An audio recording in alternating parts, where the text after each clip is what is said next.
She stood there, trembling, as the billionaire held up his phone to the entire restaurant, a video he claimed would expose her stupidity to the world.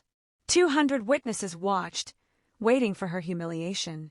But what Dominic Hartwell didn't know was that Iris Caldwell had already recorded every word he'd said. And she was about to destroy him with it. Before we begin, drop a comment below with your country and what time it is right now where you're watching.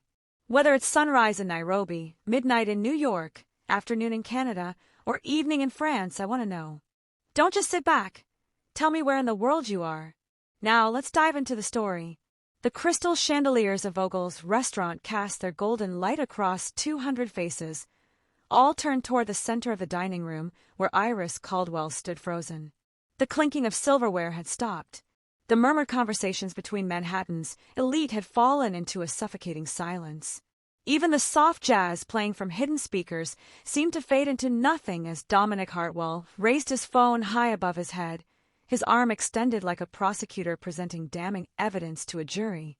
Iris could feel her heart slamming against her ribcage, each beat so violent she was certain the silk-clad woman at table 12 could hear it. Her hands, still holding the coffee pot she'd been refilling moments before, remained perfectly steady despite the terror flooding through her veins.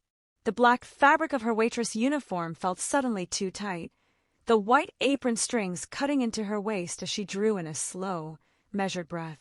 She could smell the rosemary from the kitchen, the expensive cologne of the man standing 5 feet away, the sharp metallic taste of adrenaline coating her tongue. This was it, the moment she'd been preparing for, dreading, and somehow knowing would come. Dominic Hartwell's voice boomed across the restaurant with the confidence of a man who had never been told no, never faced consequences, never doubted his right to dominate any space he entered. Ladies and gentlemen, I apologize for the interruption to your evening, but I believe you're all about to witness something important.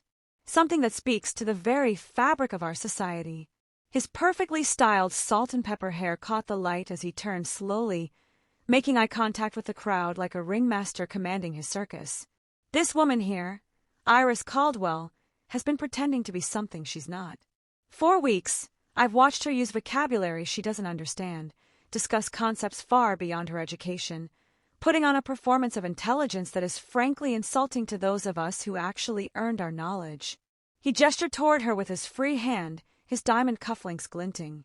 She dropped out of college. She works as a waitress. And yet she has the audacity to speak about economic theory, philosophy, literature, as if reading a few articles online makes her an intellectual. At the corner booth near the kitchen, his 17-year-old son Tobias Hartwell shrank deeper into the leather seat, his expensive prep school blazer suddenly feeling like a costume he didn't want to wear. Around them, phones emerged from designer purses and suit pockets, screens glowing as diners began to record what they sensed would be viral-worthy content. Dominic's smile widened, showing teeth that had cost more than most people's cars. You see, I've been conducting a social experiment these past 3 weeks. Every conversation she's had in this restaurant, every attempt to sound educated, every pretentious word, I've recorded it all. He tapped his phone screen with his thumb, the gesture casual and cruel. I have compiled absolute proof of her fraud. The mispronounced words, the misunderstood concepts, the desperate attempts to seem smarter than she is. And I'm going to share it with the world, because people deserve to know when they're being deceived by someone who thinks memorizing Wikipedia articles makes them educated. His voice dropped to something darker, more personal. I'm going to post this on every social media platform. I'm going to send it to news outlets. By tomorrow morning, Iris Caldwell will be a cautionary tale about knowing your place, about understanding the difference between real intelligence and service industry pretension. Near the bar, Sienna Vogel, the restaurant's owner, had started moving toward them, her sophisticated navy blazer swaying with each urgent step, but she stopped mid-stride as the full weight of the spectacle unfolded. Her warm brown eyes met Iris's hazel ones across the room, and in that glance passed a question, what do we do? But Iris barely registered it. Her mind was moving at light speed, calculating odds, measuring consequences, reviewing the arsenal she'd built over the past 3 weeks, while this arrogant billionaire thought he was the only one playing chess.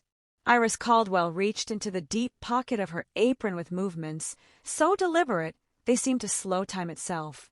The conversations that had started to bubble back up around the restaurant died instantly as every eye tracked her hand. She pulled out her own phone, not the latest model like Dominic's, but a 3-year-old device with a cracked screen protector that had seen her through double shifts and medical emergencies and nights when she'd fallen asleep studying with it still in her hand. She held it up, not high and theatrical like Dominic, but at chest level, steady and sure. Her voice, when she spoke, was calm, unnervingly calm. The kind of calm that comes from someone who has already won and is simply waiting for everyone else to catch up. "Before you play that, Mr. Hartwell, I have something too." The words hung in the air like smoke. Dominic's laugh erupted immediately, sharp and condescending, the sound of a man who couldn't conceive of a universe where someone like her could threaten someone like him. "Oh, this should be good. What do you have, sweetheart? A recording of me being rude? Being dismissive? Please." He looked around at the crowd, inviting them to share in his amusement. "Go ahead. Play whatever you think you have." Iris's thumb moved across her screen, found the file she'd labeled with today's date and the simple word, truth, and pressed play. Dominic Hartwell's own voice filled the restaurant, crystal clear, unmistakably his. "The Cayman accounts are clean. They'll never trace the offshore transfers. 12 million moved in the last quarter alone, and the IRS doesn't have a clue." The restaurant went dead silent. Not the expectant silence from before, but the horrified, breath-held silence of people witnessing a detonation. Dominic's face, tan from weekends in the Hamptons and ski trips to Aspen, drained of every drop of color until he looked like marble. His mouth opened, closed, opened again like a fish yanked from water. His phone, still held high with that damning video ready to play, began to tremble in his hand.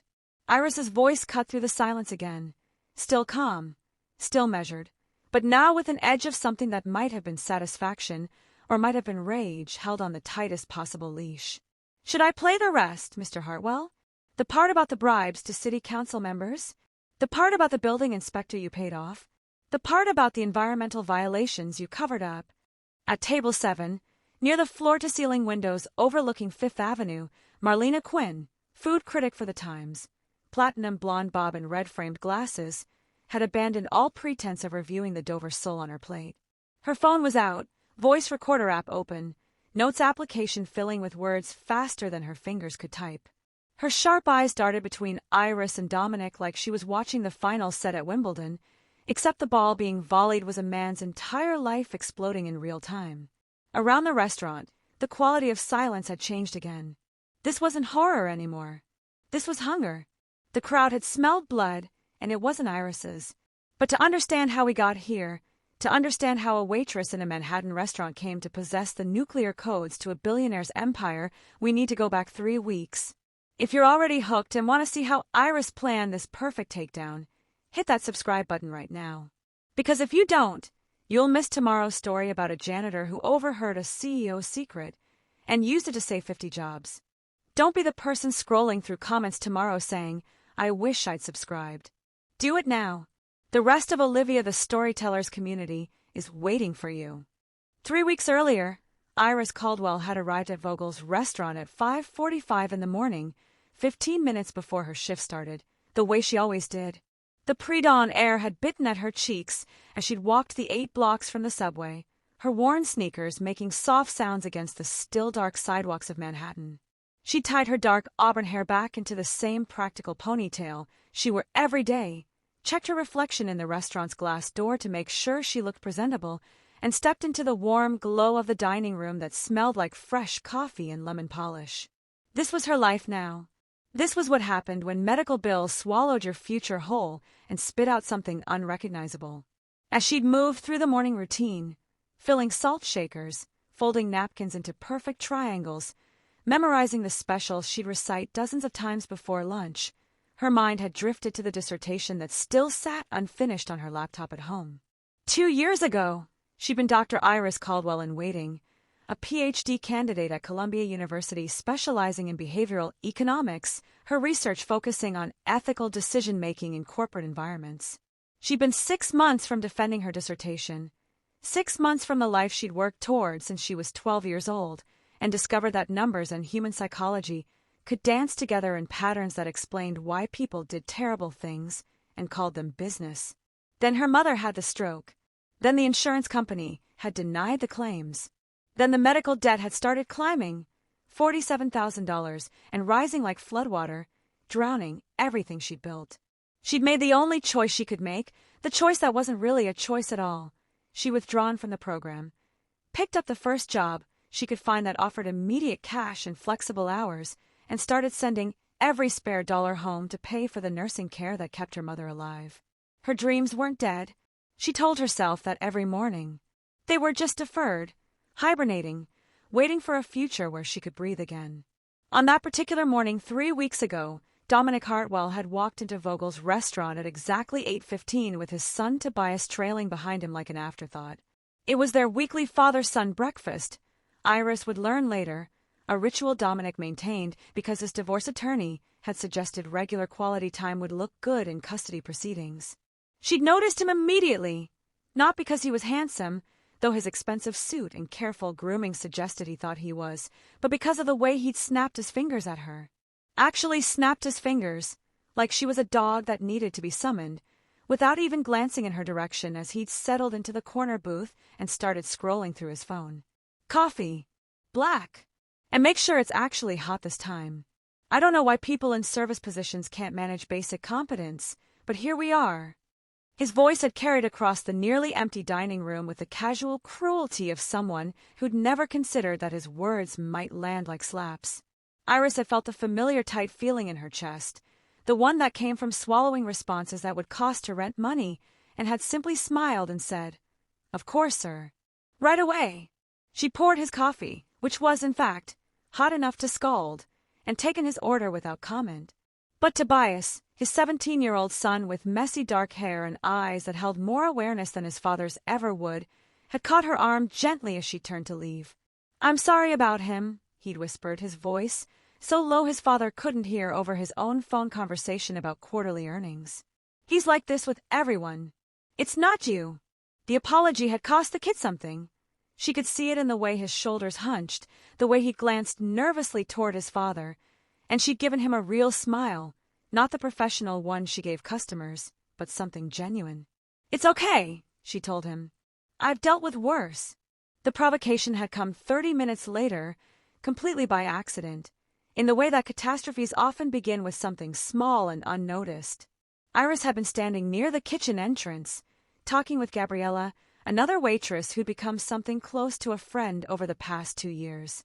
They'd been discussing the morning news, something about Federal Reserve interest rate policies and their impact on inflation, and Iris had found herself explaining the basics of Keynesian economic theory, how government intervention during recessions could theoretically prevent economic collapse, though the practical application was far messier than the textbook suggested. She'd forgotten to watch her words, forgotten that she was supposed to be just a waitress, forgotten that intelligence in someone wearing an apron made certain people uncomfortable. Dominic's voice had cut through her explanation like a knife through silk. "I'm sorry, did I just hear you explaining Keynesian economics? You?" He'd actually stood up from his booth and walked over to where she stood, coffee cup still in his hand, his expression somewhere between amused and offended. "Let me guess. You read an article on some blog, and now you think you understand macroeconomic theory? This is exactly what's wrong with the internet. Everyone thinks they're an expert because they can Google things." His eyes had swept over her uniform, her name tag, her entire existence with the kind of dismissive assessment usually reserved for produce that had gone bad. "I guarantee you don't actually understand what you're saying. You're just repeating words." The challenge had hung in the air between them, and Iris had felt something shift inside her chest. She could have backed down, should have backed down. But 2 years of serving coffee to people who thought her intelligence had an expiration date because of where she worked had built up a kind of pressure, and Dominic Hartwell had just opened the release valve. Keynesian economics suggests that during periods of economic downturn, aggregate demand is insufficient to maintain full employment, she'd said, her voice calm and clear, meeting his eyes directly. Government intervention through fiscal policy, increased spending or tax cuts, can stimulate demand and pull the economy out of recession. The multiplier effect means that each dollar of government spending generates more than $1 of economic activity. However, The theory has critics who argue it leads to inflation and excessive government debt. The 1970s stagflation period challenged pure Keynesian models, which is why we now see neo-Keynesian approaches that incorporate rational expectations and supply-side considerations. She paused, watching his face cycle through surprise, confusion, and something that might have been anger. "Does that sound like I'm just repeating words I don't understand, Mr. Hartwell?" For a moment, he just stared at her. Then his jaw had tightened, his eyes had gone cold, and she'd seen something dangerous flicker across his face. It was the look of a man whose sense of the natural order had been disrupted, whose assumptions about how the world worked had been challenged by someone who wasn't supposed to be capable of challenging anything. "Lucky guess," he'd muttered, but they both knew it wasn't. He'd returned to his booth, but the easy arrogance he'd worn when he'd walked in had been replaced by something harder, more focused. That was the moment, Iris would realize later, when she'd stopped being invisible to him and started being a problem that needed to be solved. Over the following 2 weeks, Dominic Hartwell had returned to Vogel's restaurant 6 times. Not for the food, which was excellent but not unique enough to justify the frequency. Not for the ambience, though the exposed brick and soft lighting created the kind of understated elegance wealthy people pretended to prefer. He'd come back for her. Iris had started noticing the pattern on the 4th visit, how he'd always request a table in her section, how he'd arrive during her shifts, how his phone would be positioned just so on the table, the small red recording light barely visible if you weren't looking for it. He'd engage her in conversations that seemed casual but felt like interrogations, asking her opinions on everything from literature to foreign policy, his questions designed to expose the limits of her knowledge. But she'd grown up poor in a world that demanded perfection from people like her while accepting mediocrity from people like him, and she'd learned long ago how to be twice as good to get half as far. She'd answered every question, discussed every topic, and watched his frustration grow with each interaction. He'd started taking notes on his phone immediately after their conversations, his fingers flying across the screen with the intensity of someone documenting evidence. Tobias had stopped coming to the breakfast after the 3rd visit, and when Iris had asked Gabriella if she'd seen the kid, her colleague had whispered that Tobias had told the hostess he was embarrassed by his father's behavior. "He said his dad is obsessed with you," Gabriella had reported, her dark eyes worried. "Said he's never seen him like this." The information had settled in Iris's stomach like a stone, heavy and cold. This wasn't just a bruised ego anymore. This was something bigger, more dangerous. The warning had come from Sienna Vogel herself on a Wednesday afternoon when the lunch rush had finally died down and Iris had been rolling silverware in the back corner booth. The owner had slid into the seat across from her, her silver-streaked hair catching the afternoon light from the windows, her face serious in a way that made Iris's pulse quicken. "I need to tell you something," Sienna had said quietly. "Dominic Hartwell has been asking about you. He called yesterday, said he was considering hiring you for some event, wanted to know about your background. When I told him I don't give out employee information, he offered me $5,000. She paused, letting that sink in. When I refused again, he threatened to write negative reviews across every platform, said he had friends at the health department. I've dealt with men like him before, Iris. Men who can't stand being shown up, especially by women they've decided are beneath them." Sienna's warm brown eyes had held something that looked like fear mixed with admiration. "He's going to come after you. I don't know how or when, but he's building to something. Be careful." That night, Iris had gone home to her studio apartment in Queens, had pulled out her phone, and had downloaded 3 different recording apps. If Dominic Hartwell wanted to document her supposed stupidity, then she would document his actual character. She started recording every interaction, every conversation, keeping her phone in her apron pocket with the microphone exposed. And what she'd captured over those 2 weeks had been far more interesting than she'd expected. Dominic talked constantly on his phone, never considering that the waitress refilling his water might be listening, might be recording, might be collecting evidence of tax evasion and bribery, and a dozen other crimes he committed as casually as ordering coffee. She built an arsenal without really understanding what she'd use it for, driven by an instinct that had kept her alive through poverty and loss and the systematic underestimation of everyone who'd ever looked at her uniform and decided they knew everything about her intelligence. She had no idea just how vindictive he could be, how far he was willing to go to prove his superiority. But she was about to find out. Right now, thousands of people are subscribed to Olivia the Storyteller, and they're getting stories like this every single day. If you haven't subscribed yet, you're literally choosing to miss out. And when you're scrolling tomorrow looking for this channel again, you'll regret it. Hit subscribe, join us, or stay in the comments explaining why you won't. We're all waiting to hear your excuse. 2 years before that Wednesday afternoon warning from Sienna, before the studio apartment in Queens and the double shifts and the recordings, Iris Caldwell had lived a completely different life.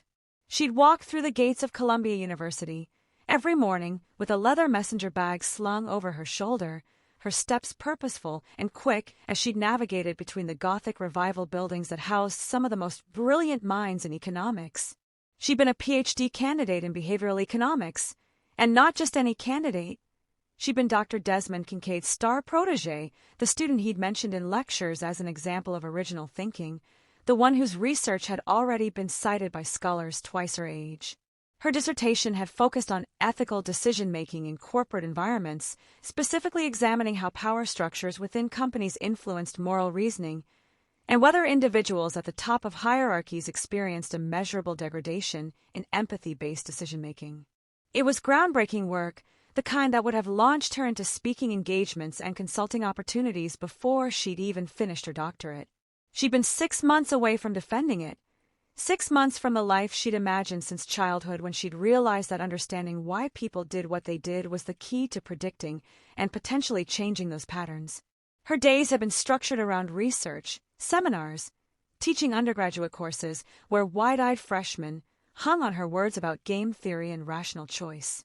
Her life had been intellectually fulfilling in a way that felt like oxygen, necessary and constant. She belonged somewhere. She'd been building something that mattered. Then, on a Tuesday in March, her phone had rung at 2:17 in the afternoon while she'd been in the university library comparing data sets. The voice on the other end had been clinical, professional, and had destroyed her entire world in under 30 seconds. Her mother had suffered a massive stroke. She was in intensive care. They needed her to come immediately. Iris had left her research spread across the library table and had run to Penn Station, had taken the first train to Philadelphia, where her mother lived alone in the small house Iris had grown up in. The hospital bills had started arriving before her mother had even regained consciousness. $70,000 for the emergency surgery, another $40,000 for the ICU stay, then the rehabilitation facility, the specialists, the medications, the home care nurses. The insurance company had denied the claims, citing a pre-existing condition Iris hadn't even known her mother had. High blood pressure her mother had been treating with medication for years, but hadn't thought to mention because it had been under control. The appeals process had been designed to exhaust people into giving up, and Iris had fought it for 3 months while watching her mother relearn how to speak, how to move her left arm, how to exist in a body that had betrayed her. The medical debt had climbed to $97,000 before the insurance company had finally agreed to cover 30%. The choice had presented itself with brutal clarity: finish her degree while her mother lost the house and ended up in a state facility where they warehoused people who couldn't pay, or abandon everything she'd worked for and make enough money to keep her mother safe. It hadn't been a choice at all. She'd withdrawn from the program on a Friday afternoon in Dr. Kincaid's office, her mentor's face collapsing with disappointment as she'd explained the situation. He'd offered to help financially, had even written her a check for $10,000 that she'd stared at with tears burning her eyes before handing it back. Her pride, stupid and stubborn, wouldn't let her take it. She'd walked out of Columbia University that day and had never walked back in. The transformation from PhD candidate to waitress had been brutal in ways she hadn't anticipated. The shame had hit first, the feeling of failure every time she tied on an apron, the voice in her head that screamed she'd wasted years of her life on an education she'd never use. She'd started at Vogel's because they'd been the first place to offer her a job, and she'd spent the first 3 months feeling like she was wearing a costume, pretending to be someone she wasn't, dying inside every time a customer had snapped their fingers or called her sweetheart or asked if she'd brought them the wrong order in a tone that suggested basic competence was beyond her. But slowly, almost without noticing, something had shifted. She'd started building real relationships with her colleagues: Gabriella, who sent money home to family in Ecuador; Marcus, who was putting himself through community college one class at a time, Teresa, who'd raised 3 kids alone after her husband had walked out. They taught her things no university seminar ever could: how to read people's moods in the first 30 seconds, how to defuse angry customers with just the right combination of apology and firmness, how to survive on 4 hours of sleep and still smile through an 8-hour shift. She discovered that intelligence wasn't defined by credentials or the letters after your name. It lived in the street wisdom of people who'd learned to navigate systems designed to crush them, in the emotional intelligence required to serve entitled strangers with grace while your feet screamed and your bank account was negative. But even as she'd found value in her new life, the loss of her research had haunted her like a phantom limb. She'd still read economic journals on her phone during breaks, still followed the work of her former colleagues, still dreamed sometimes that she was back in that library with data sets and theories and the future she'd been promised. People like Dominic Hartwell made that loss feel fresh every single day. He'd been born into wealth that insulated him from consequence, had probably never missed a meal or worried about rent or had to choose between medication and electricity. His path had been paved with family connections and inherited money and the kind of confidence that came from never being told he was wrong, never facing real hardship, never having to prove his worth to anyone because his worth had been assumed from birth. When he'd looked at her with that dismissive assessment, when he'd made those comments about people in service positions, when he challenged her knowledge with the certainty that she couldn't possibly understand complex concepts, it had triggered something deeper than anger. It had been rage at every structural inequality that let mediocre men rise while brilliant women served them coffee. Rage at a system that measured intelligence by bank accounts and job titles instead of actual capability. Rage at the casual cruelty of people who'd never had to fight for anything. But underneath that rage, there'd been something else. Recognition. She'd spent months researching people exactly like Dominic for her dissertation, studying how power corrupted moral reasoning, how wealth created echo chambers that reinforced unethical behavior. She'd seen in him a perfect case study, a living example of everything she'd theorized about corporate leadership and empathy degradation. And men like him always underestimated women like her. Always. It was their fatal flaw, the weakness built into their arrogance. So she'd started documenting his behavior more systematically, not just as self-protection but as research. Old habits died hard, and her academic training had kicked in automatically. Observe, record, analyze, find patterns. What Iris had discovered as she'd compiled her recordings over those 2 weeks had been far more damning than simple rudeness. Dominic Hartwell wasn't just an arrogant billionaire with a superiority complex. He was actively, deliberately corrupt. She'd overheard phone conversations where he discussed moving money through shell corporations to avoid taxes, specific amounts and account numbers rattled off with the casualness of someone ordering lunch. She recorded him on a call with someone he'd called the city councilman, where he'd explicitly described a $50,000 payment in exchange for favorable zoning decisions on a property development in Brooklyn. She captured him bragging to a business associate about environmental violations at one of his manufacturing facilities, laughing about the fines being just the cost of doing business, while people downstream dealt with contaminated water. Every conversation had been a gift. Evidence of crimes that would have taken federal investigators months to uncover, all documented in his own voice because he'd been so certain that the waitress refilling his coffee was beneath his notice. She'd saved every file, backed them up to cloud storage, organized them by date and topic with the methodical precision of someone who'd written a 100-page dissertation on research methodology.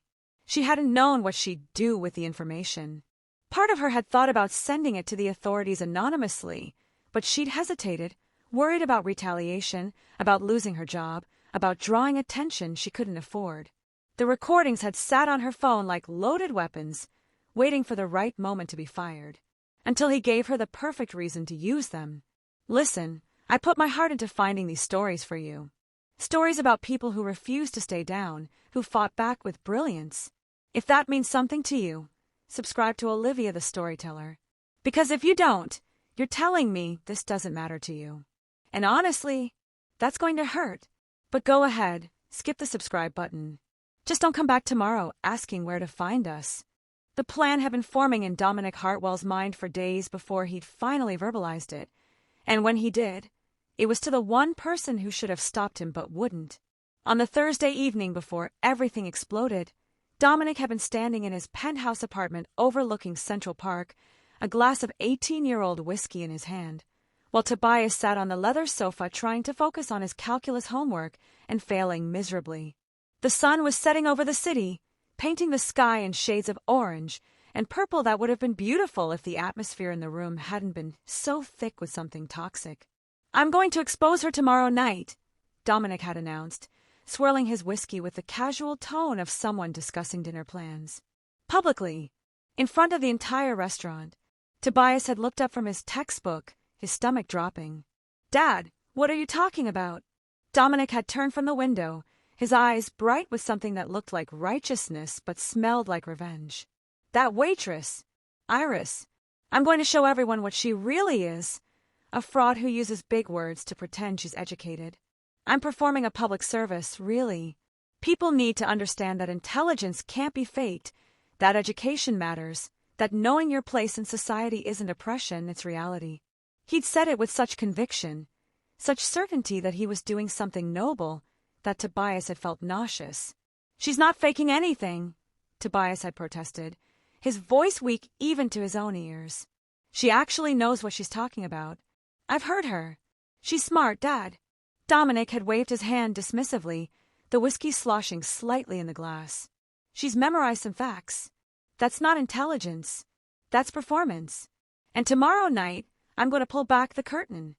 Tobias had wanted to argue more, wanted to tell his father he was wrong, wanted to warn Iris, but the words had died in his throat. He'd learned long ago that arguing with Dominic Hartwell was like arguing with a hurricane, exhausting, futile, and likely to leave you damaged. So he'd stayed silent, and in that silence he'd become complicit. What Tobias hadn't known was just how far his father had taken his obsession. For 3 weeks, Dominic had been compiling recordings of every interaction, every conversation, every moment he'd managed to capture Iris speaking. He'd spend hours editing the audio on his laptop, cutting sentences in half, removing context, splicing together words to create meanings that had never existed. A conversation where Iris had been explaining the limitations of trickle-down economics had been edited to make it sound like she didn't understand the difference between fiscal and monetary policy. A discussion about postmodern literature had been cut to make her pronunciation of Foucault sound hesitant and wrong, even though in the original recording she'd said it perfectly. He'd built a highlight reel of supposed ignorance from pieces of truth, a documentary of fraud constructed entirely from lies. He'd already drafted a press release titled "Exposing Service Industry Pretension," a social experiment in class and education that he planned to send to media outlets along with the video compilation. In the document, he positioned himself as a crusader for truth, someone brave enough to call out the intellectual appropriation of working-class people who'd never earned the right to discuss complex topics. His motivation, buried under layers of self-justification and pseudo-sociology, was pure ego protection. Iris Caldwell had made him feel small by being more intelligent than he'd expected her to be allowed to be, and he was going to make her pay for that feeling. He'd convinced himself it was social commentary when it was really just cruelty dressed up in academic language. What Dominic also didn't know was that his son had been watching Iris carefully over those 3 weeks, and what he'd seen had broken something inside him. Tobias had started coming to the restaurant on his own sometimes, sitting at the counter with homework spread out in front of him, half hoping his father wouldn't show up for their breakfast meetings. Iris had noticed him struggling with an economics problem one afternoon. Ironically, a question about supply and demand curves, and had slid onto the stool next to him during her break. She hadn't talked down to him or made him feel stupid. She'd just drawn a simple graph on his notebook and explained the concept in a way that finally made it click.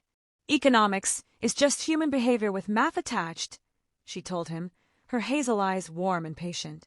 "Once you stop thinking of it as abstract theory and start thinking of it as people making choices, it gets easier."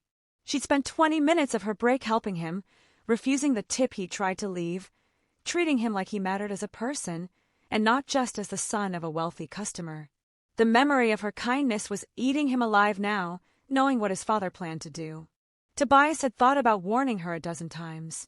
He composed texts he'd never sent, rehearsed conversations he'd never had, imagined himself as brave enough to stand up to his father and decent enough to do the right thing. But fear had kept him silent. Fear of his father's rage, fear of being cut off financially, fear of the emotional violence that Dominic wielded like a weapon against anyone who challenged him. Tobias was 17 years old and already understood that inherited privilege came with inherited moral cowardice, that the comfort of his life was paid for in compromises he wasn't proud of. He would carry the weight of this silence for the rest of his life. The warning had reached Iris on Friday morning, 8 hours before Dominic's planned ambush. Gabriella had pulled her aside in the kitchen during the breakfast rush, her voice low and urgent as she'd gripped Iris's arm. "That billionaire guy, Hartwell, he was on his phone earlier and I heard him say something about the big reveal tonight and your name. He said something about making sure everyone sees the truth. I don't know what he's planning, but it didn't sound good." The words had landed in Iris's chest like a punch, driving the air from her lungs. She'd known something was coming. Sienna's warning had prepared her for that, but hearing it confirmed with a timeline attached had made it suddenly, terrifyingly real. During her break, she'd gone out to the alley behind the restaurant where the delivery trucks parked and had pulled out her phone with shaking hands. She'd reviewed every recording she had of Dominic, listening to his voice admitting to crimes that could send him to prison for decades. The tax evasion alone was worth years. The bribery charges would be federal. The environmental violations had endangered hundreds of people. She'd sat on a milk crate in that alley with the smell of garbage and exhaust in her nose and had weighed her options with the analytical mind she trained in graduate school. She could go to the police right now, hand over everything, let the system handle it. But investigations took time, and Dominic had lawyers who specialized in making problems disappear.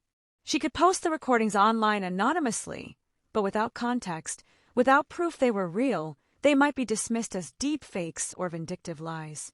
Or she could wait. She could let him make his move, give him enough rope to hang himself with, and then reveal what she had in front of witnesses he couldn't intimidate or pay off. It was risky.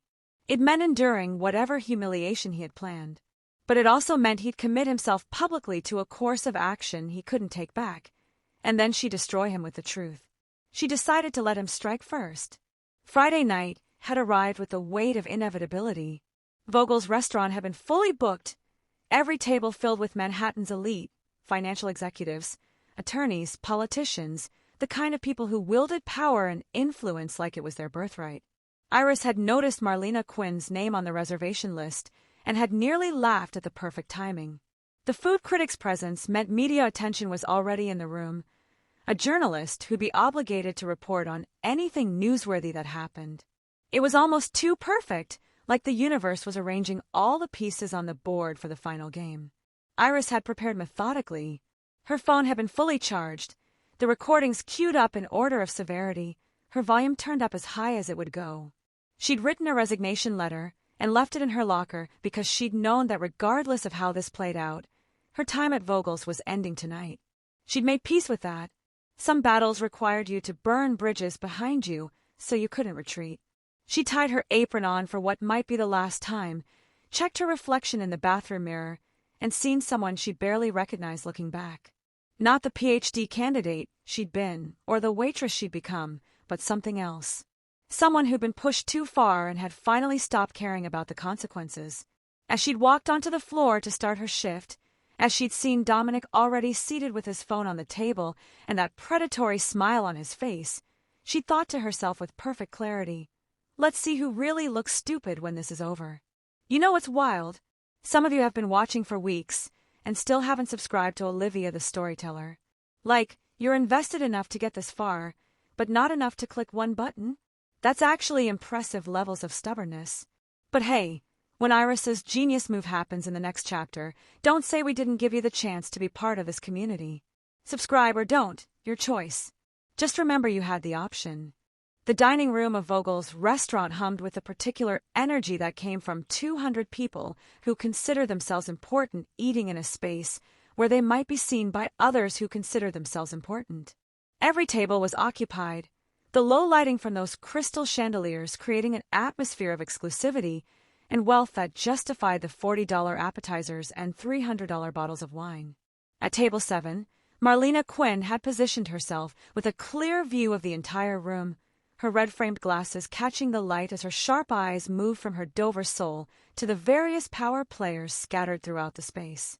She was ostensibly there to review the food, but anyone who knew her work understood she was really reviewing the scene, the people, the theater of Manhattan dining culture. Near the kitchen, Gabriella and Marcus had paused in their rounds, both of them watching Iris serve Dominic and Tobias's table with professional precision that looked effortless but required tremendous control. Iris's smile was perfect, her movements graceful, her voice pleasant as she'd taken their order and refilled their water glasses. But underneath that calm surface, they could sense something crackling like electricity before a storm.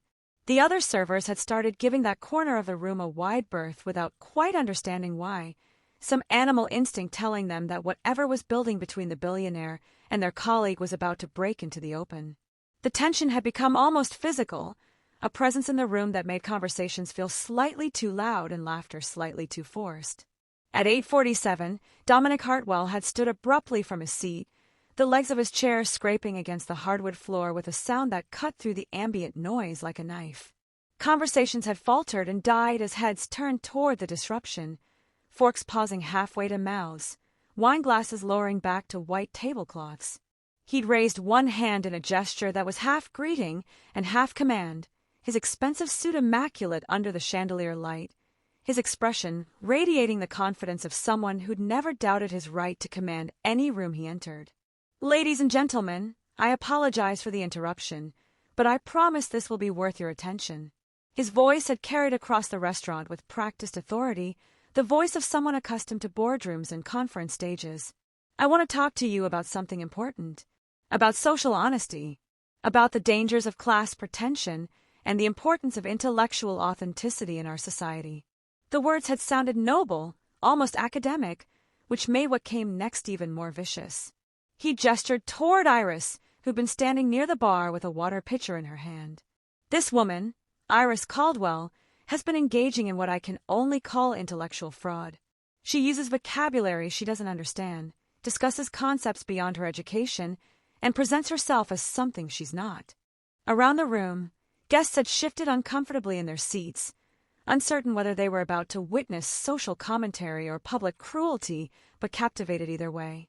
Phones had begun emerging from pockets and purses, screens glowing as people sensed something shareable was about to happen.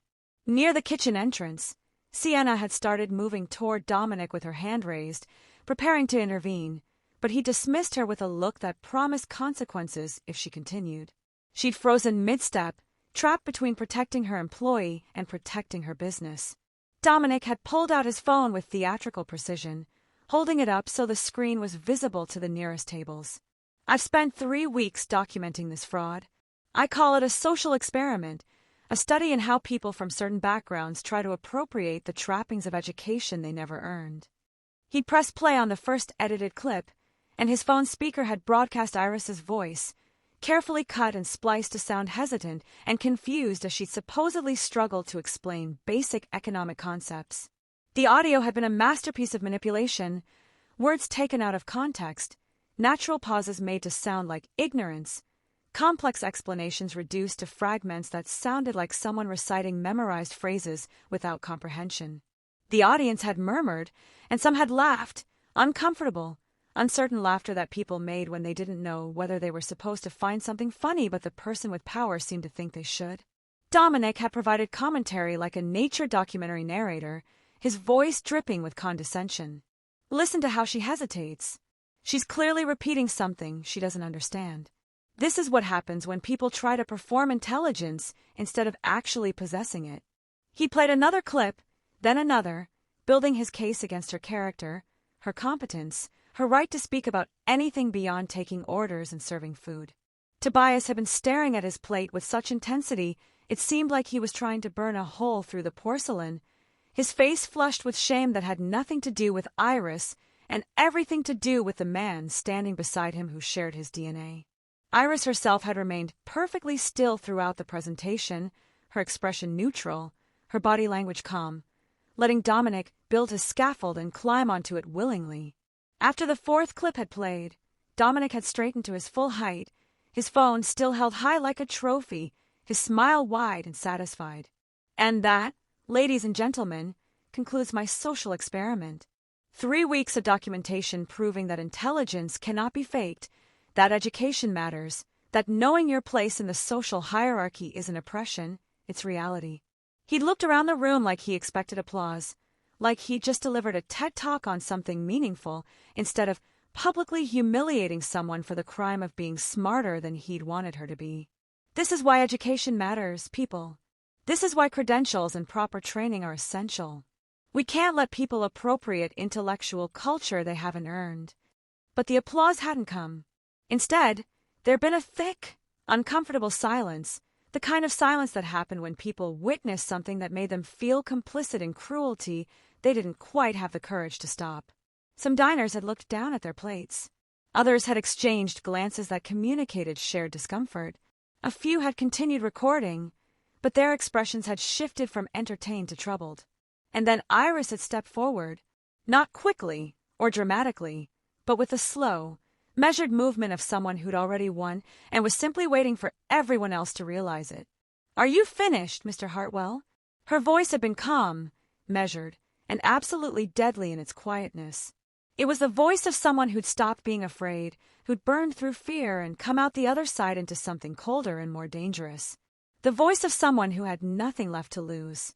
"I have recordings too," she'd said, pulling her phone from her apron pocket with a steadiness that made Dominic's triumphant smile falter slightly. "Would you like me to play them?" For a moment, Dominic had looked uncertain, but then his lawyer instincts and his ego had reasserted control, and he laughed, a sharp, dismissive sound designed to make her look foolish for even suggesting she had anything that could touch him. "Oh, this should be good. What do you have? Recordings of me being rude. Being dismissive? Please, sweetheart, play whatever you think you have. Show everyone what a waitress considers damning evidence." His voice had been mocking, certain, still convinced that the power dynamics in the room flowed in his favor. What could you possibly have recorded that anyone here would care about? Iris's finger had moved across her cracked screen with the precision of someone who'd practiced this moment in her mind 100 times, who'd prepared for every contingency, who'd known exactly what she'd need to do when the time came. She'd pressed play, and the volume on her phone had been turned up to maximum, loud enough that every person in the restaurant could hear clearly. And Dominic Hartwell's own voice had filled the space, crisp and unmistakable. "The Cayman accounts are clean. They'll never trace the offshore transfers. 12 million moved in the last quarter alone, and the IRS doesn't have a clue." His smile had vanished like someone had flipped a switch, the color draining from his face so quickly it was almost comical, except nothing about this moment was funny. The restaurant held its breath as the truth began to spill out, as the careful edifice of Dominic Hartwell's respectable life started to crack and crumble, as 200 witnesses realized they were about to watch something far more interesting than a public humiliation of a waitress. They were about to watch the public destruction of a man who'd thought himself untouchable. Okay, real talk. If you're still not subscribed to Olivia the Storyteller after that cliffhanger, I genuinely don't know what you're doing. This is the moment where heroes subscribe and bystanders just watch. Which one are you? Because the next chapter is where Iris unleashes everything. And if you're not subscribed, you're basically telling me you don't care about justice. So go ahead. Make your choice. The subscribe button is right there. The recording had continued playing, Dominic's voice filling every corner of Vogel's restaurant with a clarity that made denial impossible. We've got 3 shell corporations set up through the law firm in Grand Cayman. The beauty of it is the money cycles through enough entities that even if someone gets curious, they'd need a team of forensic accountants working full-time for 6 months to trace it back. And by then, we'll have moved it again. There were numbers, specific amounts that made the people in that room, many of whom were wealthy themselves, draw sharp breaths. $12 million in unreported income wasn't a mistake or an oversight. It was systematic, deliberate fraud on a scale that spoke to years of practice and absolute confidence that consequences were for other people. Marlena Quinn's phone had been out immediately, her voice recorder app open, her fingers flying across her notes application as she documented every word with the intensity of a journalist who just stumbled onto the story of the year. Around her, other diners had their phones out too, no longer recording for entertainment, but for evidence, for proof, for the receipts they'd need when they told this story to friends who wouldn't believe it had actually happened. Dominic's face had cycled through shock into something closer to panic, and his lawyer instincts had finally kicked in through the fog of humiliation. "Turn that off. That's a legal recording." "You can't. That's a violation of wiretapping laws." "I'll have you arrested." His voice had cracked slightly on the last word, the polished veneer finally showing stress fractures. Iris had paused the recording and met his eyes with a calmness that was somehow more devastating than anger would have been. "Actually, Mr. Hartwell, New York is a one-party consent state. As long as one person in a conversation knows they're being recorded, it's perfectly legal. I was that one person. Every conversation we had, every phone call you made in my presence, completely legal to record." She'd let that sink in for exactly 3 seconds before pressing play again, and this time the recording was even more specific, even more damning. Dominic's voice had been discussing a $50,000 payment to someone he'd called Councilman Brennan in exchange for favorable zoning decisions on a Brooklyn development project. The recording had included dates: April 14th for the first payment, May 22nd for the second. It had included the method: cash delivered in an envelope during a supposed charity golf tournament. It had included Dominic laughing about how easy it was to buy local government officials when you knew their price. Names had been named. Amounts had been specified. The kind of details that made federal prosecutors salivate and defense attorneys start calculating their billable hours. Dominic had lunged toward Iris then, his arm reaching for her phone with a desperation that shattered whatever remained of his composed facade. But Sienna Vogel had stepped between them with a speed that surprised everyone, her smaller frame, suddenly a wall that Dominic couldn't move through without committing assault in front of 200 witnesses. The security guard, who usually stood discreetly near the entrance, had started moving toward them, his hand on his radio, already calling for backup. But Iris hadn't stopped. Her finger had moved to the next audio file, and this one had been different. More personal, more cruel in its intimacy.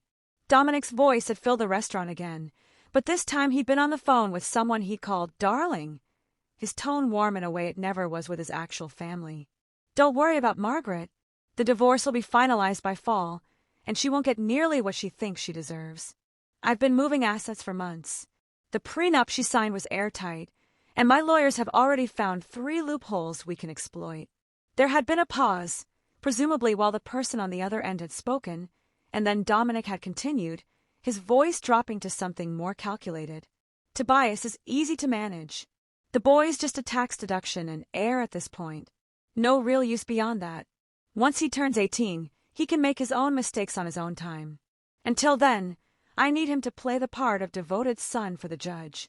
The collective gasp from the restaurant patrons had been audible, a sound of 200 people simultaneously realizing they were witnessing not just criminal behavior, but profound personal betrayal.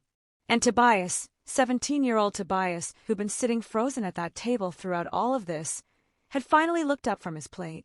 His face had crumbled like something structurally unsound, finally giving way to physics. Tears streaming down his cheeks as he'd heard his father reduce him to a line item on a tax return and a prop in a custody performance. The boy had stood abruptly, his chair falling backward with a crash, and had walked out of the restaurant without a word, leaving his father alone in the disaster he'd created. The recordings had continued, each one worse than the last, each one peeling back another layer of Dominic Hartwell's carefully constructed respectability to reveal the rot underneath. There had been conversations about hiring practices at his companies where he'd explicitly stated he wouldn't interview candidates with certain names because you can tell from the application they're not going to fit our culture, using coded language that everyone in the room understood meant race and ethnicity. There had been discussions about female employees where he'd rated their appearance and made comments so sexually explicit that several diners had looked away in disgust. There had been recordings of him laughing about sexual harassment settlements his company had paid out, calling the women who'd complained opportunists looking for a payday, and bragging about the NDAs that kept them silent. There had been evidence of wage theft, of environmental violations that had contaminated a water supply in New Jersey, of bribing building inspectors, of manipulating financial reports to defraud investors. Each recording had been another domino falling, another piece of evidence that Dominic Hartwell wasn't just an arrogant man or a rude customer. He was systematically, comprehensively corrupt in ways that touched every aspect of his life and business. The pattern had been undeniable. He believed that wealth and power exempted him from rules, from consequences, from basic human decency. And he'd been right, until tonight, until a waitress he'd underestimated had decided to prove him catastrophically wrong. Dominic's face had turned purple, some combination of rage and panic, and the dawning realization that his life, as he knew it, had just ended in the span of 10 minutes. His hands had been shaking, his perfectly styled hair finally disheveled from running his fingers through it, his expensive suit suddenly looking like a costume on someone playing the role of a respectable businessman. He tried to leave, pushing past Sienna toward the exit, but the crowd had shifted without quite realizing they were doing it, bodies moving to block his path, not through any coordinated plan, but through the collective instinct of people who just witnessed a confession and understood that letting him walk away would make them complicit. Someone near the bar, a man in his 60s with silver hair and a prosecutor's sharp eyes, had already pulled out his phone and dialed, his voice clear as he'd said, "I need to report multiple federal crimes. Tax evasion, bribery of public officials, and wire fraud." At table 7, Marlena Quinn had been on her phone with her editor, her voice urgent and excited in a way that every journalist recognized. "Front page tomorrow. Maybe front page all week. You're not going to believe what I just witnessed. Get legal on standby, because we're going to need them to verify before we publish, but I have it all recorded. Every word." Other diners had been making calls too. To lawyers, to business partners, to investors who needed to know that Hartwell Industries was about to become radioactive. The air in the restaurant had smelled like expensive perfume and fear and the particular electricity that came from watching someone powerful finally face consequences. But Iris wasn't done yet. She'd lowered her phone, her hazel eyes scanning the room, and in that moment she'd looked like something ancient and implacable, like justice personified in a waitress uniform, and everyone watching had understood that the recordings had only been the opening act. "If you haven't subscribed yet, I'm genuinely curious. What are you waiting for? An engraved invitation?" Iris just dismantled a corrupt billionaire in front of 200 witnesses, and you're still on the fence about subscribing to Olivia the Storyteller? That's actually kind of impressive. In a sad way. But hey, the next part is where things get even more intense. Your call, whether you want to be part of this community or just a passerby. We'll be here either way. Iris Caldwell had stood in the center of that restaurant with 200 pairs of eyes fixed on her, and for the first time in 2 years, she'd allowed herself to step fully back into the identity she'd been forced to abandon. Her voice, when she spoke, carried across the dining room with the clarity and authority of someone who'd spent years teaching undergraduates and defending research in front of hostile dissertation committees. "Mr. Hartwell called me stupid. He said I was pretending to be educated, that I was engaging in intellectual fraud. So let me introduce myself properly, not as your waitress, but as who I actually am." She'd reached into her apron pocket, the same pocket that had held her phone and the recordings that had just destroyed a man's life, and pulled out a worn plastic card on a lanyard that she kept with her every single day for the past 2 years like a talisman of the life she'd been forced to pause. She'd held it up for the nearest tables to see, and those close enough had leaned forward, squinting at the faded text and photo. "My name is Iris Caldwell, and I am a PhD candidate at Columbia University. My specialization is behavioral economics with a focus on corporate ethics. My research examines ethical decision-making in corporate environments and how power structures influence moral reasoning in business leaders." The words had landed like grenades, each one detonating assumptions and rewriting the narrative everyone thought they'd been watching. The audible shock from the audience had been a wave of indrawn breath, gasps, and whispered exclamations as people processed what they were hearing and began to understand that everything they'd just witnessed had been operating on a completely different level than they'd realized. But Iris hadn't stopped there, hadn't given them time to fully process before she delivered the next blow. "My dissertation, which I had to pause 2 years ago due to a family medical emergency, is titled Ethical Decision-Making in Corporate Environments, a longitudinal study of empathy degradation in high-power positions. And Dominic Hartwell wasn't just some rude customer I happened to serve. He was my primary case study. The silence that had fallen over the restaurant was absolute, The kind of silence that happened when reality shifted so dramatically that people needed a moment to reorient themselves in a world that suddenly made a different kind of sense. I began researching Hartwell Industries 3 years ago, long before I ever worked at this restaurant. I documented patterns of ethical violations, interviewed former employees under confidentiality agreements, and analyzed publicly available financial records that suggested systematic fraud. When I had to leave Colombia and needed employment, I specifically applied to work here because I knew this was where Mr. Hartwell had his weekly breakfasts. Every interaction we've had over the past 3 weeks, every conversation he recorded thinking he was exposing me, I was documenting him. Not defensively, but as research, as data collection for a study on how individuals in positions of extreme wealth and power justify unethical behavior to themselves and others. Her eyes had moved to Dominic, who'd been standing frozen near the bar, his face slack with the realization that he hadn't been the hunter in this scenario. He'd been the prey, and he'd walked willingly into every trap she'd set. You thought you were conducting a social experiment on me, Mr. Hartwell. But I've been conducting an actual academic study on you. The restaurant had erupted in murmurs, people pulling out their phones not to record the spectacle now, but to search for information, to verify what she was claiming. And what they'd found had been confirmation after confirmation. Iris had pulled up her phone again, navigating to a series of academic journal articles with practiced efficiency, holding the screen out so the guests at the nearest tables could see. I've been submitting my findings to academic journals throughout the time I've been working here. 3 papers have already been published under my name in peer-reviewed publications.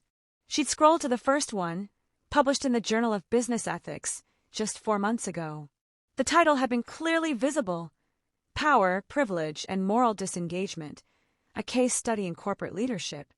The author listing: Iris M. Caldwell, Columbia University. She'd shown them the second article, published in Economic Psychology Quarterly, Wealth as Insulation, How Financial Success Enables Ethical Violations.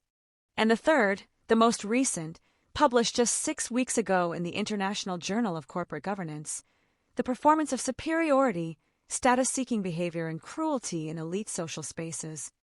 That last one had included a quote from Dr. Desmond Kincaid, her former mentor, that she'd read aloud for the audience. Ms. Caldwell's work represents a paradigm shift in how we understand corporate accountability.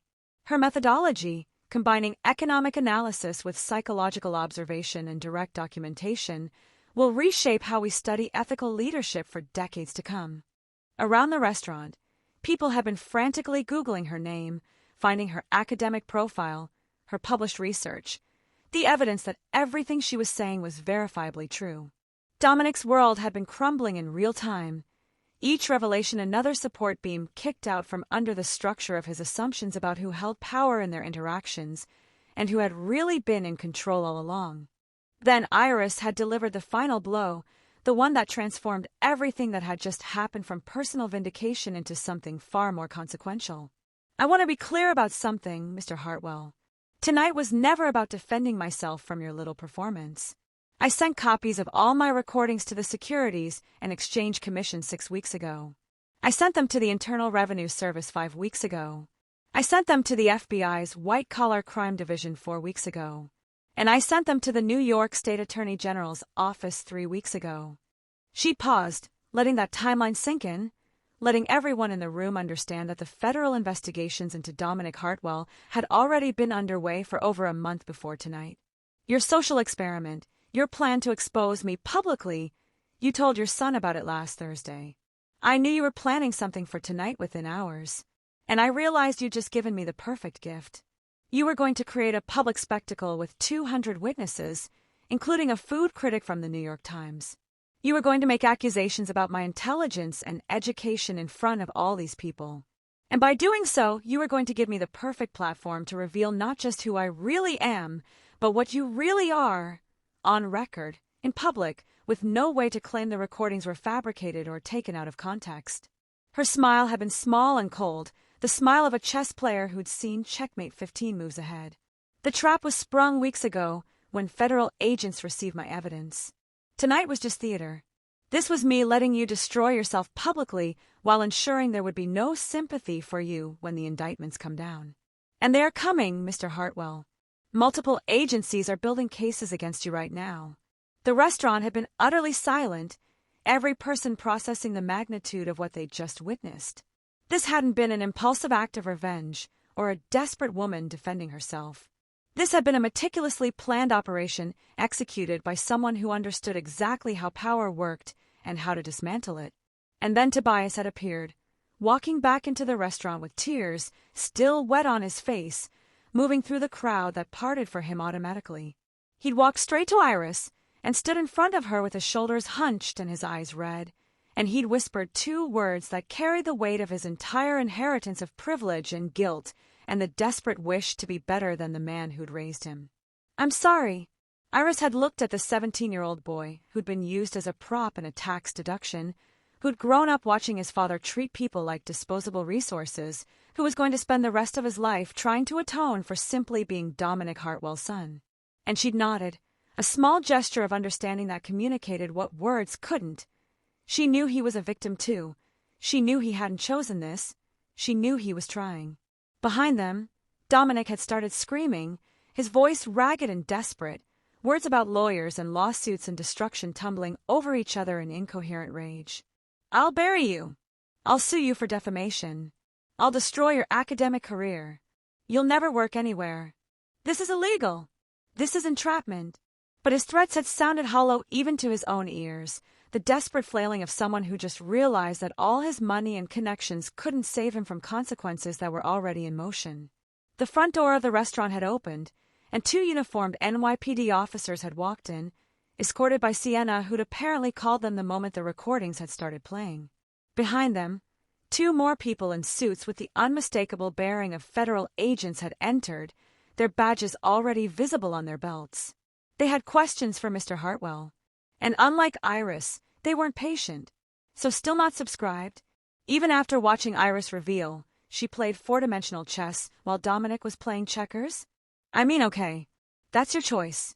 But Olivia the Storyteller is dropping stories like this daily, and you're choosing to miss them. When you're searching for us tomorrow because you forgot the channel name, just remember you could have subscribed. The button's right there. Or keep scrolling. We'll see you in the comments explaining why you didn't click it. The police had escorted Dominic to Sienna's office in the back of the restaurant, a small room with warm lighting and framed photographs of the restaurant's early days that now felt absurdly incongruous with the scene unfolding inside it. Through the partially open door, diners could hear fragments of conversation. Dominic's voice, still trying to maintain some semblance of authority as he demanded to speak with his lawyer, the calm professional tones of the NYPD officers explaining that he wasn't under arrest yet, but they had questions, the deeper voices of the federal agents mentioning warrants that were being prepared and suggesting cooperation might be in his best interest. The words tax evasion, wire fraud, and public corruption had floated out into the dining room like smoke, and every person who heard them had understood they were witnessing the beginning of something massive.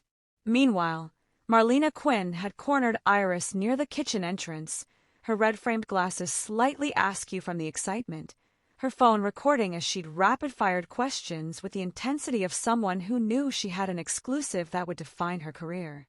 "How long were you planning this? When did you first suspect his criminal activity? What made you decide to confront him publicly instead of going directly to authorities? Can I quote you on the record?" Other diners had approached too, forming a loose semicircle around Iris, and what had started as congratulations had turned into something else. Confessions almost. A woman in her 50s with elegant silver jewelry had touched Iris's arm and said, "He destroyed my husband's construction business 5 years ago with false complaints to the city. Drove us nearly to bankruptcy." A younger man in a tech company hoodie had shared how Dominic had stolen his software design and buried him in legal fees until he couldn't afford to fight anymore. Story after story of casual cruelty, of power wielded without conscience, of lives damaged because one man had never been taught that other people's suffering mattered. And outside the restaurant, on the sidewalk beyond the windows, people were already filming, already posting, already spreading the story across digital networks at the speed of viral content. Within 2 hours, the videos had exploded across every social media platform with the kind of velocity that communications researchers studied and marketing executives dreamed about. The hashtags had formed organically, growing from dozens to thousands to hundreds of thousands of mentions before midnight. Hashtag Waitress PhD, hashtag Dominic exposed, hashtag Iris wins. The footage shot by restaurant patrons had been stitched together into comprehensive timelines, showing Dominic's smug presentation, followed by his complete destruction, the audio clear enough that his admissions of tax, fraud, and bribery played on millions of screens across the country, and then the world. News outlets had started calling Vogel's restaurant within the first hour, jamming the phone lines until Sienna had finally unplugged them and issued a statement through her lawyer asking for privacy, while cooperating with authorities. But the story was too big to contain. By morning, it would lead every major news website. By Monday, it would be the subject of think pieces about class, education, power, and the assumptions we make about people based on their employment. The financial impact had been immediate and devastating. Hartwell Industries stock, which had closed Friday at $78 per share, had begun plummeting in after-hours trading as word spread. Investors had been dumping shares in a panic, and by the time markets would open Monday morning, analysts were predicting the stock would be worth less than $20 if trading wasn't halted entirely. The company's board of directors had called an emergency meeting for Saturday morning, and rumors were already circulating that they were preparing to remove Dominic from all positions and dissolve the corporate structure entirely before the criminal investigations contaminated every aspect of the business. Vendors had started canceling contracts. Business partners had begun issuing statements distancing themselves from Hartwell and his companies. The collapse was happening in real time, accelerated by the same digital networks that had spread his humiliation. Later that night, after the police had finally left with Dominic in tow, not in handcuffs yet, but with federal agents making it clear he should expect formal charges within days, Tobias had found Iris in the alley behind the restaurant where she'd gone to finally breathe air that didn't taste like adrenaline and the dissolution of a man's empire. The kid had looked smaller somehow, younger than 17, his expensive prep school blazer hanging on him like a costume he was ready to shed. "I should have warned you," he'd said, his voice cracking slightly. "I knew what he was planning, and I was too much of a coward to tell you. I was afraid of him, and that fear made me complicit in what he tried to do to you." His hands had been shaking as he'd continued. "I want to testify. Against him. If prosecutors need witnesses to his character, to the things he said privately, to the way he talked about you and about everyone he considered beneath him, I'll testify. I know it won't fix anything, but I need to do something. I need to not be the person who just watched and did nothing." Iris had looked at this boy who was trying so hard to be better than his genetics and his upbringing, who was choosing conscience over comfort, and she'd seen something worth protecting. "You're not your father," she told him quietly. "The fact that you're here, offering to testify, asking how to do better, that already makes you different from him. He would never question himself. He would never apologize. You're going to be okay, Tobias. And if you need help getting out from under his influence, if you need someone to talk to who understands what it's like to have your life plan destroyed and have to build something new, I'm here." A connection had formed in that alley between a former PhD candidate turned waitress and a billionaire's son trying to escape his father's shadow, the kind of unlikely alliance that formed when people recognized shared humanity across the chasm society had built between them. The next morning, Iris had arrived at the restaurant for what she'd assumed would be her final shift. She'd written a resignation letter, after all, and suspected that Sienna wouldn't want the chaos that now surrounded her anywhere near the business. But when she'd walked through the door at 5:45 in the morning, she'd found Dr. Desmond Kincaid sitting at the bar with a cup of coffee and a smile that held both pride and relief. Her former mentor, 60 years old with his gray beard and round glasses and the tweed jacket that had become his signature, had stood when he'd seen her, and before she could ask what he was doing there, he pulled her into a hug that smelled like old books and university libraries and the life she thought she'd lost forever. "I saw the news at midnight," he'd said, his voice rough with emotion. "I was on the phone with the Dean of Graduate Studies by 12:30. Iris, they want you back. Full scholarship reinstated, all fees waived. They want you to complete your doctorate, and they want to fund expanded research into corporate ethics and accountability. Your work, what you did with Hartwell, the published papers, the methodology, it's exactly what academic research should be. Real-world application, verifiable impact. courage to follow the evidence wherever it leads. He'd held her by the shoulders, looking at her with eyes that held no disappointment now, only admiration. You didn't fail, Iris. You took a detour that made your research more valuable, more real, more important than it ever would have been if you'd stayed in the academic bubble. Columbia wants you back. I want you back. And this time, you'll finish on your own terms. Sienna had appeared from her office then, and what she'd said next had surprised Iris almost as much as Dr. Kincaid's appearance. I'm offering you a flexible schedule for as long as you need it. Work the shifts that fit around your classes and research. Keep your waitressing job if you want it. Honestly, after last night, people are going to be lining up to eat here just hoping to meet you. But you should know something. Sienna had paused, her warm brown eyes holding something vulnerable. I faced class discrimination when I was younger. I came from nothing, worked my way up in restaurants for 20 years before I could afford to buy this place. And every step of that journey, people looked at me and decided they knew exactly how smart I was, how capable I was, based on my job and my lack of college degree. When you applied here 2 years ago, overqualified with a Columbia education, I knew you were running from something. I recognized the look, and I hired you because I saw a fighter, someone who'd been knocked down but wasn't going to stay down. I wanted to support that, even if I couldn't do it openly. Everything that happened last night, that was you reclaiming your power. Don't give that up. Finish your degree. Change the world with your research. But know that this place will always have space for you, not as charity, but because you earned it. The words had landed softly, revealing a solidarity Iris hadn't known existed, a recognition that their struggles had been different in detail but similar in shape. But the biggest surprise was still coming, and it would arrive in the form of an email Iris would receive 3 days later that would transform everything she'd built from personal vindication into something that could create lasting change. Listen, at this point, if you haven't subscribed to Olivia the Storyteller, I have to assume you just enjoy making things difficult for yourself. We're literally giving you incredible stories of justice, redemption, and brilliant people winning against all odds. And you're like, nah, I'm good. That's fine. That's your choice. But when tomorrow's story drops about a homeless veteran who exposed a charity scam, don't be shocked when you can't find us because you didn't subscribe. Just saying. 1 week after that Friday night that had rewritten Dominic Hartwell's entire existence, he'd been released on $5 million bail, posted by liquidating what few assets the courts hadn't already frozen.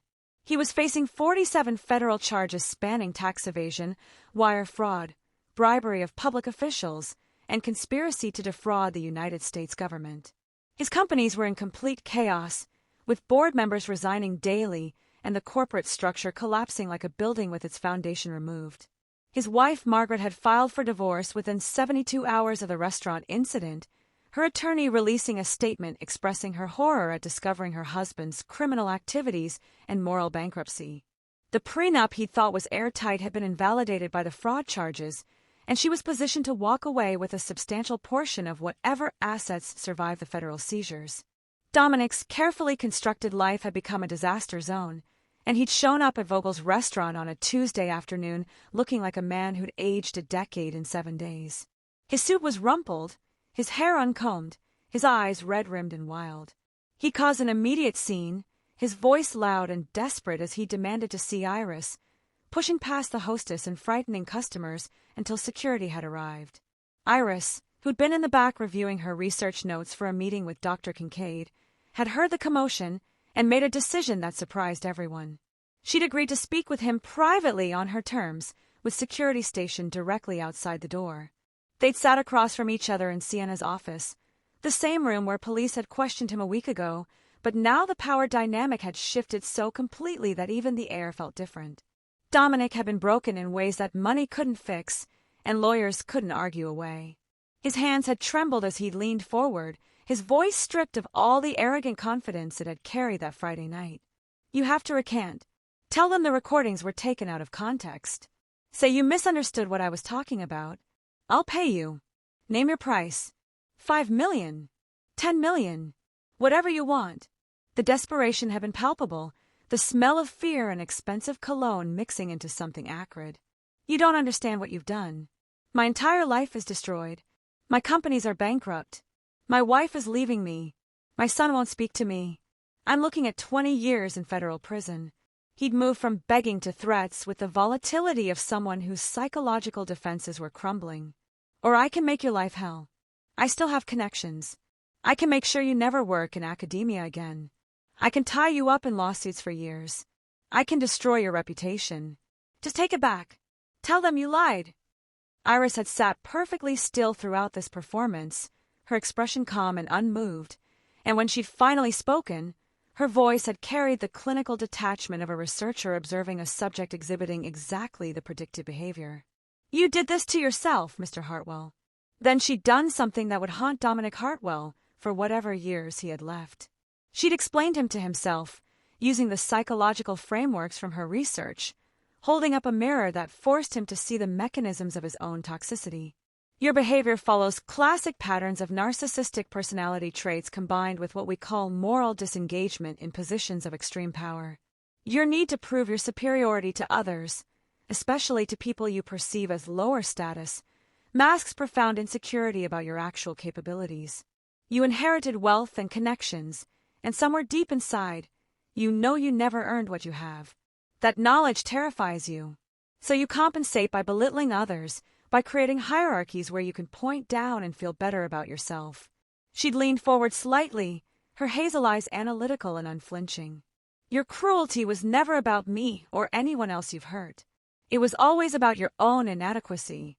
Every insult you directed at my intelligence was really you trying to convince yourself that your advantages came from merit rather than birth. Every time you humiliated someone in a service position, you were trying to prove to yourself that the social hierarchy that benefits you is natural and deserved rather than constructed and arbitrary. She'd quoted from her own published research, words she'd written about corporate leaders like him before she'd ever met him. People who constantly belittle others are invariably the smallest people in any room. Their cruelty is the performance of power by those who fundamentally doubt they possess it. And she'd watched something crack in his face as he was forced to see himself clearly, perhaps for the first time in his 42 years of life.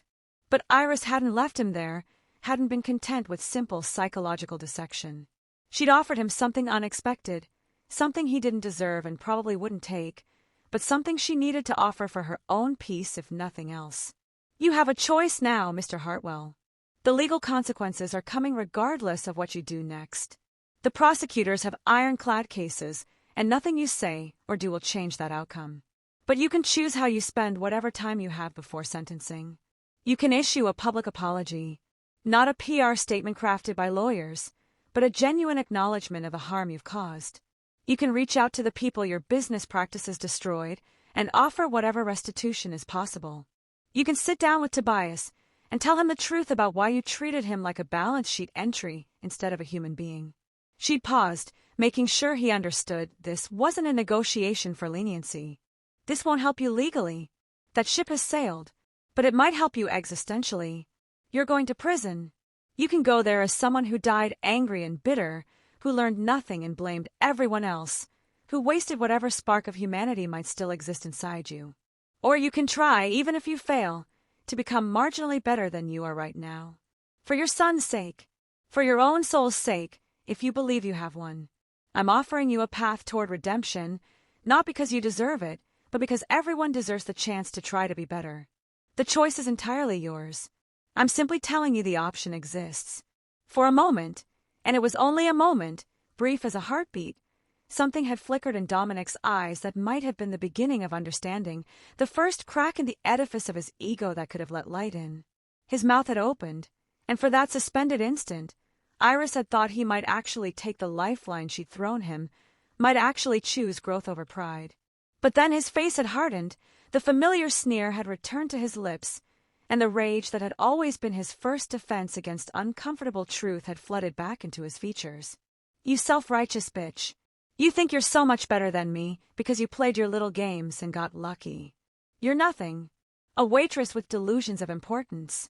I don't need redemption from you or anyone else. I need you to disappear so the adults can fix this mess.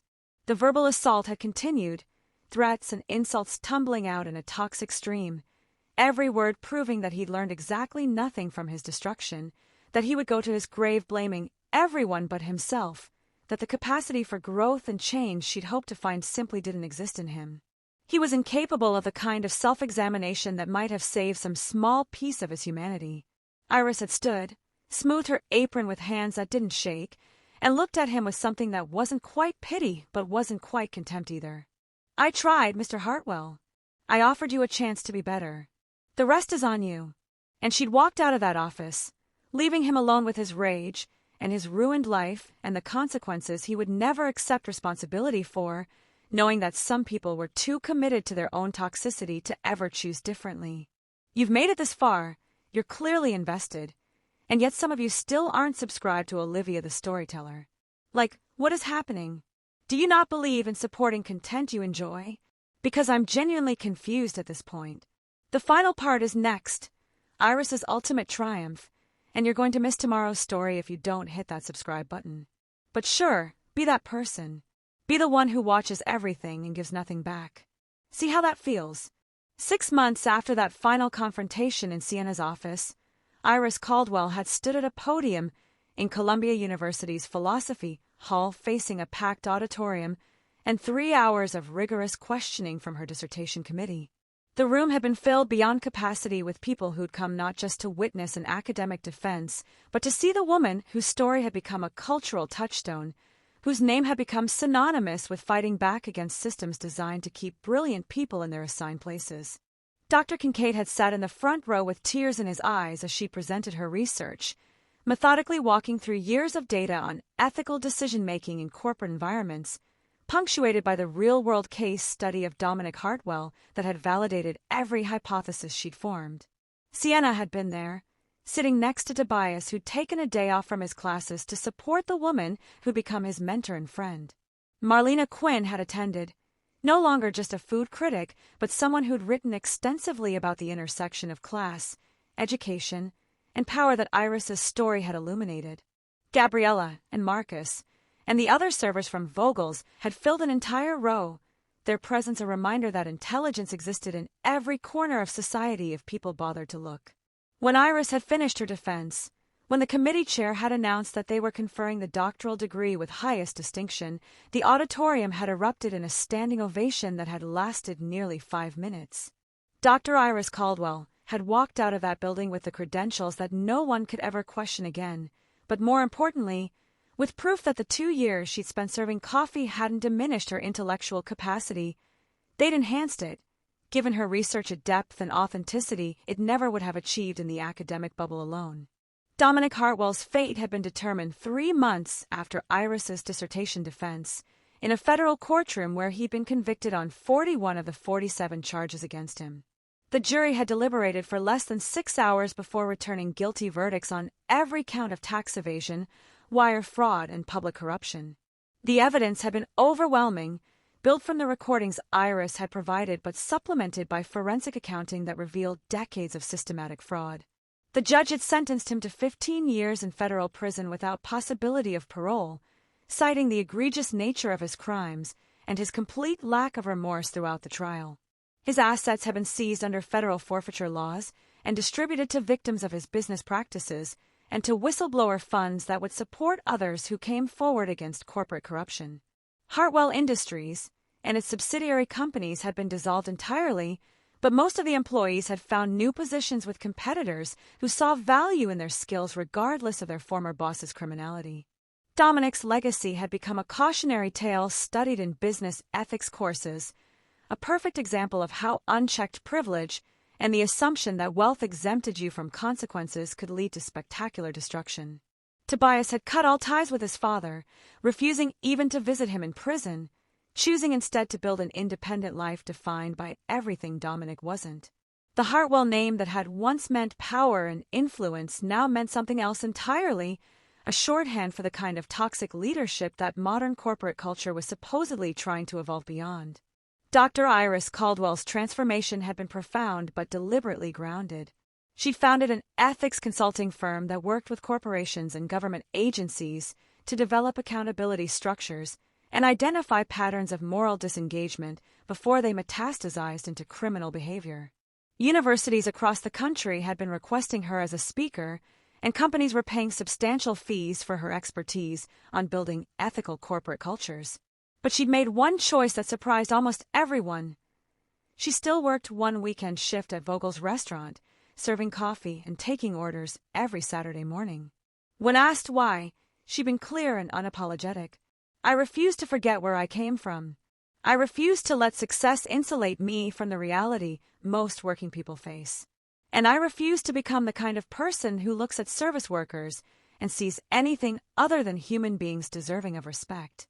She published a book that had become an unexpected bestseller, The Intelligence of Survival, Lessons from the Service Industry, that combined academic research with personal narrative to argue that society systematically undervalued the complex cognitive and emotional skills required in working-class jobs. She'd become a voice for millions of workers who'd been dismissed as less than because of their employment, proving through lived experience and rigorous research that intelligence wasn't measured by job titles or income brackets. And her mother, fully recovered now and living in a modest house that Iris had bought with her book advance, had framed the first check her daughter had received after paying off every cent of that medical debt, $47,000 that had once felt insurmountable but was now just a memory of a crisis survived. Tobias Hartwell had enrolled in a social work program at NYU, deliberately choosing a path that would let him work with vulnerable populations rather than accumulate wealth in the way his father's world had valued. He'd started volunteering with programs that worked with privileged youth, teenagers from wealthy families who were at risk of inheriting their parents' worst qualities without anyone challenging them to be better. He'd speak honestly about his own complicity in his father's cruelty, about the moral cowardice that came from fearing loss of comfort more than doing the right thing, about the work of unlearning toxic values and building new ones. Iris had become his mentor in ways that went far beyond their initial connection in that restaurant, meeting with him weekly to discuss cases he was working on, offering perspective on how to navigate the complex intersection of privilege and accountability. Their relationship had evolved into genuine friendship, the kind built on shared commitment to being better than their circumstances might have made them. He'd found his own form of redemption, not through grand gestures, but through consistent daily choice to serve others, to use whatever advantages he'd inherited from his father's name and connections to dismantle the systems that created people like Dominic Hartwell. He would spend his life trying to undo even a fraction of the damage his father had caused, and while he knew that was impossible, the trying mattered. The effort toward being better than what he'd been raised to be was its own form of victory. The legacy of Iris's courage had rippled outward in ways she never could have predicted that Friday night in Vogel's restaurant. Her story had inspired thousands of workers to speak up about mistreatment, to document abuse, to refuse to accept that their employment defined their worth. She created a foundation that provided emergency funding for working students facing crisis, ensuring that others wouldn't have to choose between family emergencies and completing their education the way she had. The publicity from her case had led to legislative changes in 3 states, new laws that strengthened whistleblower protections and created stricter penalties for corporate retaliation against employees who reported unethical behavior. But perhaps most importantly, Iris had proved something that needed proving over and over until society finally internalized it. Intelligence wasn't measured by circumstances, worth wasn't determined by job titles, and the assumptions people made about who deserved respect were often exactly backward. On Saturday mornings, you could still find her at Vogel's restaurant, her PhD diploma now hanging in a frame on the wall behind the counter, serving coffee to customers who sometimes recognized her and sometimes didn't. She'd smile at the ones who treated her with casual dismissal, the ones who snapped their fingers or didn't make eye contact, and she'd think about Dominic Hartwell and all the others like him who would never understand that the person serving their coffee might be smarter than they'd ever be. And that smile, knowing and patient and completely unbothered by their assumptions, was its own kind of power. So we've reached the end of Iris's incredible journey from underestimated waitress to celebrated doctor who took down a corrupt billionaire. If this story moved you, if you felt even a moment of satisfaction watching justice win, then subscribing to Olivia the Storyteller should be the easiest decision you make today. Because if you don't, you're literally saying this story, and the hundreds like it we share, don't matter enough for one click. And honestly, after everything Iris went through, after the struggle and the triumph, you can't even click subscribe. That's going to sit with you. But hey, your choice. Just know that tomorrow we're telling the story of a janitor who saved a hospital from a malpractice scandal, and the next day, a homeless chess prodigy who beat a grandmaster and changed your life. You can be part of this community, or you can be on the outside looking in. The subscribe button is right there. What's it going to be?